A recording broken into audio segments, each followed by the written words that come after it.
ಮಹಾಸಂಪರ್ಕ ಅಭಿಯಾನ ನಮ್ಮ ರಾಜ್ಯಾಧ್ಯಕ್ಷರ ಕರೆ ಮೇರೆಗೆ ಇವತ್ತು ಕೂಗು ಮೇರೆಗೆ ಇವತ್ತು ಘೋಷಣೆ ಮೇರೆಗೆ ಇವತ್ತು ನಾವು ಮನೆ ಮನೆಗೆ ಎಲ್ಲ ಕಾರ್ಯಕರ್ತರು ಭೇಟಿ ನೀಡಿ ಆ ಒಂದು ಪಟ್ಟಿಯನ್ನು ಸೃಷ್ಟಿಸಿ ಅದು ಪಟ್ಟಿ ಪ್ರಕಾರ ಅಲ್ಲಿ ಮನೆ ಇರೋ ಜನ ಪ್ರಕಾರ ಇವತ್ತು ಒಂದು ಏನು ಪ್ರಕ್ರಿಯೆ ಇದೆ ಅದನ್ನ ಮಾಡುವಂಥದ್ದು ಕೆಲಸ ಆಗ್ತಾ ಇದೆ. ಇದು SIR ಅಲ್ಲಿ ನಮ್ಮದೇ ಆದಂಥ ಒಂದು ಪ್ರಕ್ರಿಯೆಯಲ್ಲಿ ನಾವು ಕೂಡ ಒಂದು ಪರಿಶೀಲನೆ ನಡೆಸೋ ದೃಷ್ಟಿಯಲ್ಲಿ ಈ ಕೆಲಸವನ್ನು ಮಾಡ್ತಾ ಇದ್ದೀವಿ. ಎಲ್ಲ ಕಾರ್ಯಕರ್ತರು ಕನಿಷ್ಠ ಒಂದು 20 ಮನೆಗೆ ಭೇಟಿ ನೀಡಿ ಈ ಕೆಲಸವನ್ನು ಮಾಡಬೇಕಂತ ನಾವೆಲ್ಲರೂ ಅವ್ರಿಗೆ ವಿನಂತಿ ಮಾಡಿದ್ದೀವಿ. ಎಲ್ಲ ಬಹಳ ಉತ್ಸಾಹದಿಂದ ಕೆಲಸವನ್ನು ಮಾಡ್ತಾ ಇದ್ದಾರೆ. ಈ ಒಂದು ಮತಪಟ್ಟಿ ಪರಿಷ್ಕರಣೆ ಭಾರತದ ಒಂದು ಅತ್ಯಂತ ಒಂದು ಮಹತ್ವವಾದಂಥ ಒಂದು ಪ್ರಕ್ರಿಯೆ. ನಮ್ಮ ಮತದಾರರ ಒಂದು ಅಧಿಕೃತ ಪಟ್ಟಿಯನ್ನು ಸೃಷ್ಟಿಸಲು ಮತ್ತು ಇಲ್ಲಿ ಕರ್ನಾಟಕದಲ್ಲಿ ಯಾರು ಮತದ ಒಂದು ಹಕ್ಕಿದೆ ಬರೀ ಅವ್ರಿಗೆ ಆ ಮತವನ್ನು ಕೊಡಬೇಕು ಅಂತ ಈ ಒಂದು ಗುರಿ ಇಟ್ಕೊಂಡು ಕೆಲಸವನ್ನು ಮಾಡ್ತಾ ಇರೋದು. ಅದ್ರ ಜೊತೆಗೆ ನಮ್ಮ ಕಾರ್ಯಕರ್ತರು ಇಷ್ಟೊಂದು ಉತ್ಸಾಹದಿಂದ ಪ್ರಾಮಾಣಿಕತೆಯಿಂದ ಕೆಲಸವನ್ನು ಮಾಡ್ತಾ ಇರೋದು ನಮ್ಮೆಲ್ಲರಿಗೂ ಕೂಡ ಬಹಳನೇ ಒಂದು ದೊಡ್ಡ ಪ್ರೇರಣೆ. ನಡೀತಾ ಇದೆ. ಇನ್ನು ನೋಡೋಣ, ಇನ್ನೂ ಬಹಳಷ್ಟು ಟೈಮ್ ಇದೆ. ಇನ್ನು ಒಂದು ಎಕ್ಸ್ಟೆನ್ಷನ್ ಕೂಡ ಕೊಟ್ಟಿದ್ದಾರೆ. ಜೊತೆಗೆ ಇಲ್ಲಿ ಬರೀ ಇಲ್ಲಿಗೆ ಮುಗಿಯೋದಲ್ಲ, ಇದು ಅಧಿಕೃತ ಒಂದು ಪಟ್ಟಿ ಅದನ್ನ ಪ್ರಕಟಿಸೋ ಮುಂಚೆನೆ ಬಹಳಷ್ಟು ಇನ್ನೂ ಕೆಲಸಗಳು ನಡಿಬೇಕಾಗಿದೆ. ಅಬ್ಜೆಕ್ಷನ್ಸ್ ಎಲ್ಲ ಫೈಲ್ ಮಾಡಬೇಕಾಗಿದೆ. ನಾವು ನೋಡೋಣ, ಇನ್ನೂ ಬಹಳಷ್ಟು ಕೆಲಸ ಇದೆ ಮಾಡೋದಕ್ಕೆ. ಅದು ವಾಸ್ತವ. ಅದು ನಮ್ದೇನು ಸರಿ ಹೋಗೋದು ಬಹಳ ಕಷ್ಟ. ನಾವಾಗಲೇ ಮನವಿ ಮಾಡಿದ್ದೀವಿ ಅಬ್ಸರ್ವರ್ ಅಥವಾ ಯಾರಾದ್ರೂ ಕಳಿಸೋದಕ್ಕೆ. ಆದರೆ ಅಬ್ಜೆಕ್ಷನ್ ಫೇಸಲ್ಲೂ ಕೂಡ ನಮಗೂ ಬಹಳಷ್ಟು ಹೇಳೋದಕ್ಕಿದೆ. ಸೊ ನಾವು ನಮ್ಮ ಹೋರಾಟ ಮುಂದುವರಿತೀವಿ ಈ ಒಂದು ವಿಚಾರ ಕುರಿತು.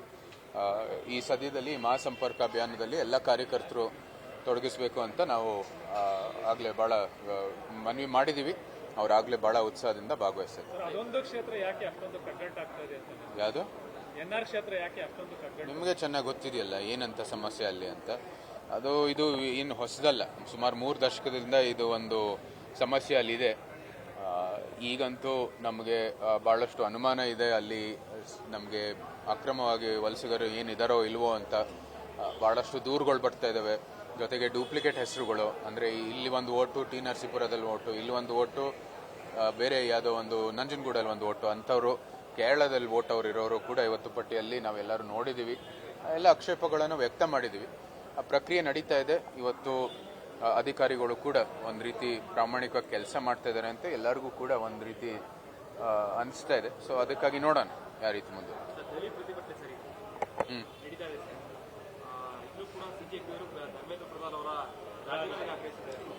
ನೋಡಿ, ಈಗಾಗಲೇ ಈ ನೀಟು ಏನು ಪೇಪರ್ ಲೀಕ್ ವಿಚಾರ ಇತ್ತು, ತಕ್ಷಣವೇ CBI ಇನ್ಕ್ವೈರಿ ಮಾಡಿಸಿ 12-13 ಜನನ ಬಂಧನೆ ಮಾಡಿದ್ದಾರೆ. ಫಾಸ್ಟ್ ಟ್ರ್ಯಾಕ್ ಕೋರ್ಟ್ ಕೂಡ ಸೃಷ್ಟಿ ಮಾಡಿದ್ದಾರೆ. ಜೊತೆಗೆ ಹೊಸ ಕಾನೂನು ಕೂಡ ರೂಪಿಸಲಿಕ್ಕೆ ಇವತ್ತು ಮುಂದುವರಿತಾ ಇದ್ದೀವಿ. ಸೂಕ್ತವಾದಂಥ ಪ್ರತಿಕ್ರಿಯೆ ಕೊಟ್ಟಿದ್ದಾರೆ. ಇದು ಬಹಳ ಗಂಭೀರವಾದಂಥ ವಿಷಯ ಅಂತ ಹೇಳಿ ಏನು ಪೇಪರ್ ಲೀಕ್ ಇದೆ ಅದನ್ನ ಬಹಳ ಗಂಭೀರವಾಗಿ ಪರಿಗಣಿಸ್ತಾ ಇದ್ದೀವಿ. ಗಂಭೀರವಾಗಿ ಇದನ್ನ ಬಗೆಹರಿಸೋದಕ್ಕೆ ಮುಂದುವರಿತಾ ಇದ್ದೀವಿ. ಈಗಾಗಲೇ ಏನೇನು ಬದಲಾವಣೆಗಳು ಆಗಬೇಕಾಗಿದೆ ಅದು ಆಗೋದಕ್ಕೆ ನಾವು ಮುಂದುವರಿತಾ ಇದ್ದೀವಿ. ಜೊತೆಗೆ ನೀಟಿನ ಎಕ್ಸಾಮಿನೇಷನ್ ಆಗಲೇ ಆಗಿ ಫಲಿತಾಂಶನೂ ಕೂಡ ಬಂದಿದೆ. ಸೊ ಈಗ ಈ ಒಂದು ಪ್ರಾಮಾಣಿಕವಾದಂಥ ಒಂದು ಹೋರಾಟ ಏನು ನಡೀತಾ ಇತ್ತು ಅದ್ರ ಜೊತೆಗೆ ಹಲವಾರು ಗುಂಪುಗಳು ಸೇರಿದವೆ. ಇದು ಭಾರತ ಒಂದು ಸಮಾಜ, ಭಾರತವನ್ನು ವಿಭಜನೆ ಮಾಡುವಂಥದ್ದು ಕೆಲವು ಗುಂಪುಗಳಿರ್ಬೋದು, ಕೆಲವು ಎಡಪಂಥಿ ಭಾವನೆ ಇರುವಂಥದ್ದು ಗುಂಪುಗಳಿರ್ಬೋದು. ಎಲ್ಲನೂ ಕೂಡ ಇವತ್ತು ಕಾಂಗ್ರೆಸ್ ಕೂಡ ಸೇರಿಕೊಂಡು ಮಾಡ್ತಾ ಇರೋದು ಒಂದು ರೀತಿ ಅರಾಜಕತೆಯನ್ನು ಸೃಷ್ಟಿಸುವ ಒಂದು ನಿಟ್ಟಿನಲ್ಲಿ ಇವರು ಕೆಲಸವನ್ನು ಮಾಡ್ತಾ ಇದ್ದಾರೆ. ಸುತ್ತಮುತ್ತ ಒಂದು ರಾಷ್ಟ್ರಗಳಲ್ಲಿ ಏನು ನಡೆದಿದೆ, ಏನು ಅಂತಾರಾಷ್ಟ್ರೀಯ ಕೆಲವು ಷಡ್ಯಂತ್ರಗಳನ್ನು ಕೂಡ ಒಂದು ಮಾದರಿಯಾಗಿ ಇವರು ಅದನ್ನ ಒಂದು ರೀತಿಯ ಒಂದು ಯತ್ನವನ್ನು ಪ್ರಯತ್ನ ಮಾಡ್ತಾ ಇದ್ದಾರೆ. ಇದು ನಿಜಕ್ಕೂ ಖಂಡನೀಯ. ಪ್ರತಿಭಟನೆ ಮಾಡೋದ್ಯಾ ಏನು ಸಮಸ್ಯೆ ಇಲ್ಲ. ಪ್ರತಿಭಟನೆ ಮಾಡೋದ್ರಲ್ಲಿ ಏನು ಸಮಸ್ಯೆ ಇಲ್ಲ. ನಾವು ಕೂಡ ಪ್ರತಿಭಟನೆ ಮಾಡ್ತೀವಿ. ಇಲ್ಲೂ ಕೂಡ ನಾವು ವಿರೋಧ ಪಕ್ಷ ಆಗಿ ನಾವು ಪ್ರತಿಭಟನೆ ಮಾಡ್ತಾ ಇರ್ತೀವಿ.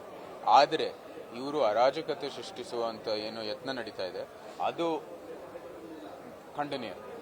ಭಾರತದಲ್ಲಿ ಪ್ರಜಾಪ್ರಭುತ್ವ ಇದೆ. ಪ್ರಜಾಪ್ರಭುತ್ವದಲ್ಲಿ ಚರ್ಚೆ ಆಗ್ಬೇಕು ಎಲ್ಲಿ? ಸಂಸತ್ನಲ್ಲೋ ಆಚೆನೋ.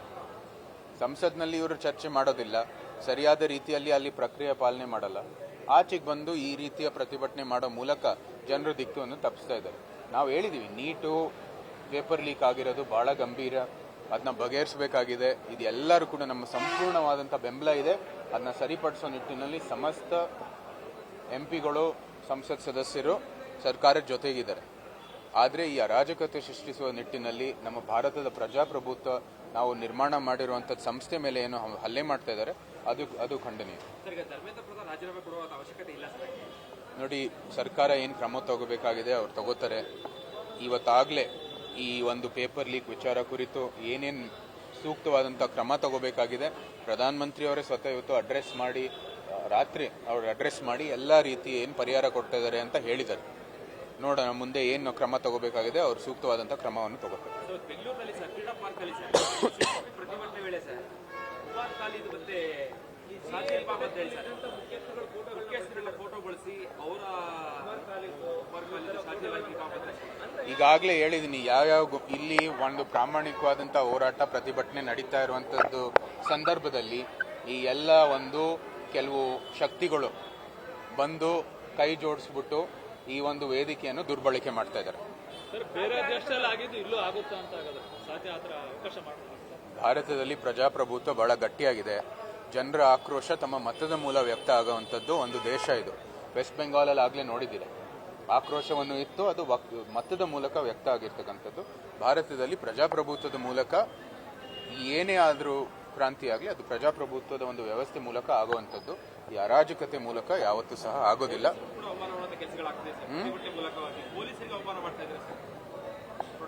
ನೋಡಿ, ಅವ್ರಿಗೆ ಈ ಒಂದು ಸುತ್ತ ಏನೇನು ರಾಷ್ಟ್ರಗಳಲ್ಲಿ ನೇಪಾಳ ಇರ್ಬೋದು, ಬಾಂಗ್ಲಾದೇಶ್ ಇರ್ಬೋದು, ಶ್ರೀಲಂಕಾನು ಸಹ ಏನೇನು ನಡೆದಿದೆ ಅದನ್ನ ಗಮನಿಸ್ತಾ ಇದ್ದಾರೆ. ಬಹುಶಃ ಇಲ್ಲಿ ಯಾವುದೇ ರೀತಿಯ ಒಂದು ಕೆಲಸ ಅವ್ರು ಮಾಡ್ತಾ ಇರೋದು ಅಥವಾ ಅವರ ಹೋರಾಟಗಳು ಯಾವುದೇ ರೀತಿ ಯಶಸ್ವಿ ಆಗಿಲ್ಲದೆ ಇರೋ ಕಾರಣಕ್ಕಾಗಿ ಇವತ್ತು ಅರಾಜಕತೆಯ ಒಂದು ದಾರಿಯನ್ನು ಅರಾಜಕತೆಯ ಒಂದು ರೀತಿಯಲ್ಲಿ ಮಾಡೋದಕ್ಕೆ ಇವತ್ತು ಪ್ರಯತ್ನ ಮಾಡ್ತಾ ಇದ್ದಾರೆ. ಇದು ಖಂಡನೀಯ. ಅವ್ರಿಗೆ ಸಮಸ್ಯೆ ಇದ್ರೆ ಬಂದು ಸಂಸತ್ನಲ್ಲಿ ಬಂದು ಸೂಕ್ತವಾದಂಥ ವೇದಿಕೆಗಳಲ್ಲಿ ಅವ್ರು ಚರ್ಚೆ ಮಾಡಿ, ಮಾಧ್ಯಮದ ಮುಂದೆ ಬರಲಿ, ಪ್ರತಿಭಟನೆಯೂ ಕೂಡ ಶಾಂತಿಯುತವಾಗಿ ಮಾಡಲಿ. ನಮ್ಗೆ ಯಾವುದೇ ರೀತಿ ಸಮಸ್ಯೆ ಇಲ್ಲ. ಜಂತರ್ ಮಂತರ್ನಲ್ಲಿ ನಡೀತಾ ಇರುವಾಗ ನಾವು ಏನು ಪೊಲೀಸ್ ಆಕ್ಷನ್ ಏನು ಬೇಕಾಗಿರಲಿಲ್ಲ. ಸಂಸತ್ ಇದು ಅಧಿವೇಶನ ಶುರು ಆಗಿರೋ ದಿನದಲ್ಲೇ ಇದೆಲ್ಲ ಪ್ರಯತ್ನ ಮಾಡಿ ಒಂದು ರೀತಿ ಇದನ್ನೆಲ್ಲ ತೋರಿಸೋದಕ್ಕೆ ಮುಂದುವರಿತಾವ್ರೆ. ನೋಡಿ, ಶಾಂತಿಯುತವಾಗಿ ದಯವಿಟ್ಟು ನೀವು ನಿಮ್ಮ ಕೆಲಸವನ್ನು ಮಾಡಿ, ನಾವೆಲ್ಲರೂ ನಿಮ್ಮ ಜೊತೆಗಿದ್ದೀವಿ. ಈ ಒಂದು ನೀಟ್ ವಿಚಾರ ಕುರಿತು ಕೂಡ ಇವತ್ತು ಏನೇನು ಸೂಕ್ತವಾದಂಥ ಕ್ರಮ ತಗೋಬೇಕಾಗಿದೆ ಅದು ಸರ್ಕಾರ ತಗೊಂಡಿದೆ, ಮುಂದೇನೂ ಕೂಡ ತಗೊಳುತ್ತೆ. ಅರಾಜಕತೆ, ಪ್ರಜಾಪ್ರಭುತ್ವ ನಿರ್ಮಾಣ ಮಾಡಿರುವಂಥದ್ದು ಸಂಸ್ಥೆ ಮೇಲೆ ಹಲ್ಲೆ ಮಾಡೋದು ಇದೆಲ್ಲನೂ ನಮಗೆ ಬೇಕಾಗಿಲ್ಲ. ಪ್ರಾಮಾಣಿಕವಾಗಿ ನಿಮ್ಮ ಕೆಲಸವನ್ನು ಮಾಡಿ, ನಾವು ಕೂಡ ನಿಮ್ಮ ಜೊತೆಗಿದ್ದೀವಿ. ನಿಮ್ಮ ಆಕಾಂಕ್ಷೆ ಮೇರೆಗೆ ನೀವು ವ್ಯಕ್ತ ಮಾಡಿರುವಂಥದ್ದು ಏನು ದೂರುಗಳಿದ್ದಾವೆ ಅದಕ್ಕೆ ಕ್ರಮ ತಗುವಂಥದ್ದು ಕೆಲಸಗಳು ನಾವು ಮಾಡ್ತೀವಿ.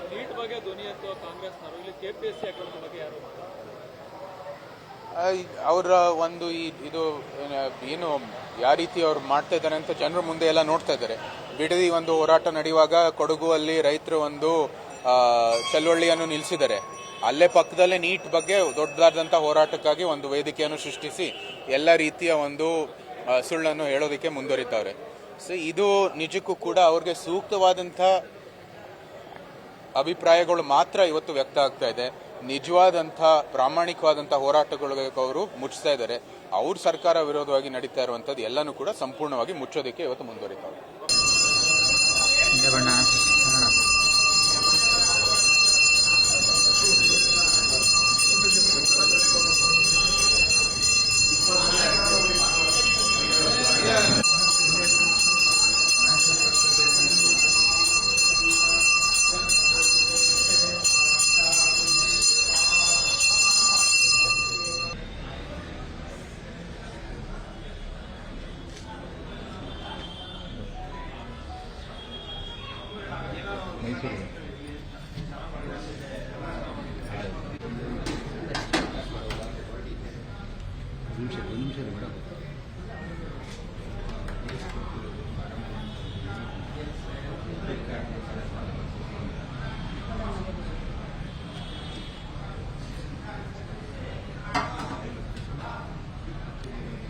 भारतीय जनता पार्टी के श्री नरेंद्र मोदी जी के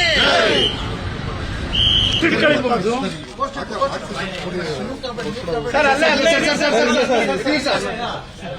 ಇಲ್ಲ ಸರ್ ಸ್ವಲ್ಪ ಇದೆ ಸರ್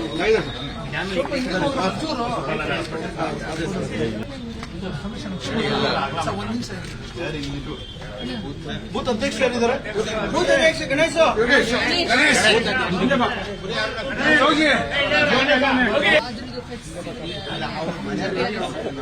ಯಾವ ಕಾಕಿ ಅಂತ ಹೇಳ್ರಪ್ಪ.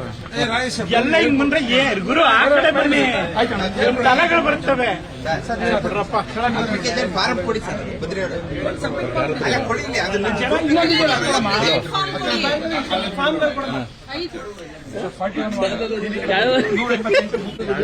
ಹಾಂ ಓಕೆ, ಬೈಟ್ ಬೈಟ್ ಬಿಡ್ತೀನಿ ನಮ್ಗೆ.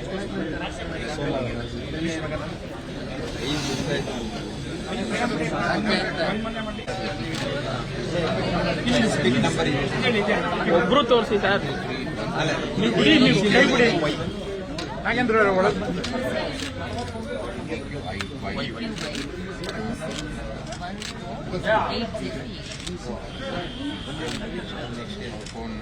ಫೋನ್ ನಂಬರ್ ಹೇಳಿ ಬದ್ರಿಯಣ್ಣ.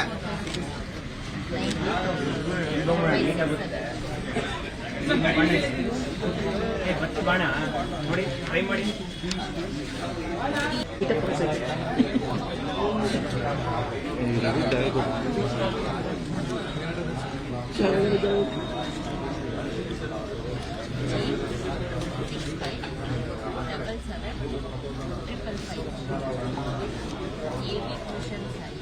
Space